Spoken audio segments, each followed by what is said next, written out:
Hi friends, welcome back to my channel. ఈరోజు నేను అమ్మవారికి ఎంతో ఇష్టమైన పరమాన్నం చేస్తున్నానండి. ఇది చాలా తక్కువ టైంలో చేసుకోవచ్చు. ఎందుకంటే మనం ఇప్పుడు వరలక్ష్మి వ్రతం వస్తుంది కదా, దానిలో ఇది ఒక మంచి ప్రసాదం అన్నమాట. అందుకోసమే నేను ఈ ప్రసాదం చేసి పెట్టాను. ఇప్పుడు ప్రాసెస్లోకి వెళ్దాము. ముందుగా ఒక గిన్నె తీసుకొని మనం ఏదైనా ఒక కప్ అనేది కొలతగా తీసుకోవాలి.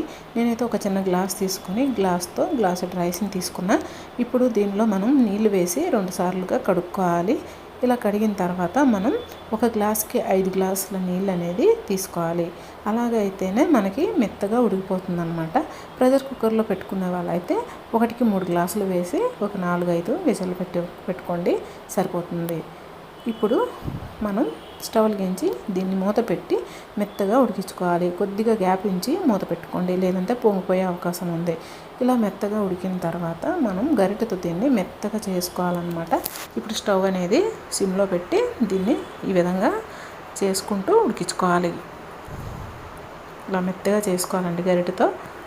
మనకి రైస్ అనేది బాగా ఉడికిపోయి ఉంటుంది కదా, సో ఇలాగా చేసుకుంటూ దీన్ని ఉడికించుకోవాలి. ఈ విధంగా ఉడికిన తర్వాత ఒక గ్లాస్కి 2 గ్లాసుల బెల్లం తీసుకోవాలి. కొద్దిగా తక్కువ వేస్తున్నాను, కానీ 2 గ్లాసుల బెల్లం తీసుకోండి. కొద్దిగా స్వీట్ అనేది ఎక్కువ తినే వాళ్ళైతే కొద్దిగా బెల్లం ఎక్కువ తీసుకున్నా పర్వాలేదు.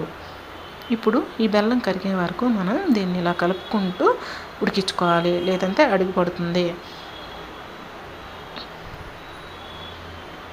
మొత్తం బెల్లం కరిగిన తర్వాత చూసారు కదా, బెల్లం అనేది మనకి ఈ విధంగా కరిగిపోవాలి.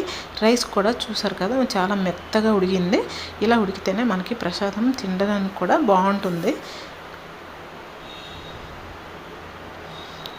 ఇప్పుడు దీంట్లో మనం కొద్దిగా ఎలాచీ పౌడర్ వేసాను, కానీ వీడియో స్కిప్ అయిందనమాట. మీరు కొద్దిగా ఎలాచీ పౌడర్ వేసుకోవాలి.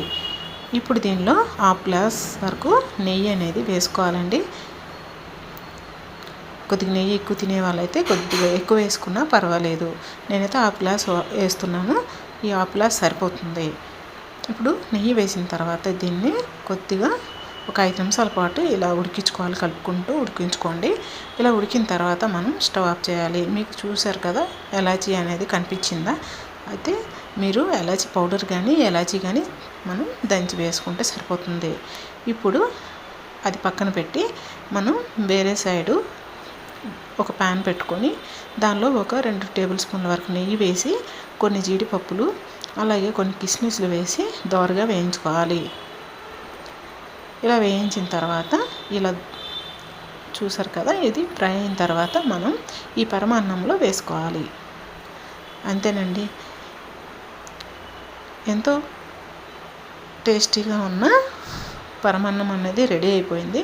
ఇది అమ్మవారికి మనం చక్కగా నైవేద్యంగా పెట్టవచ్చు అనమాట.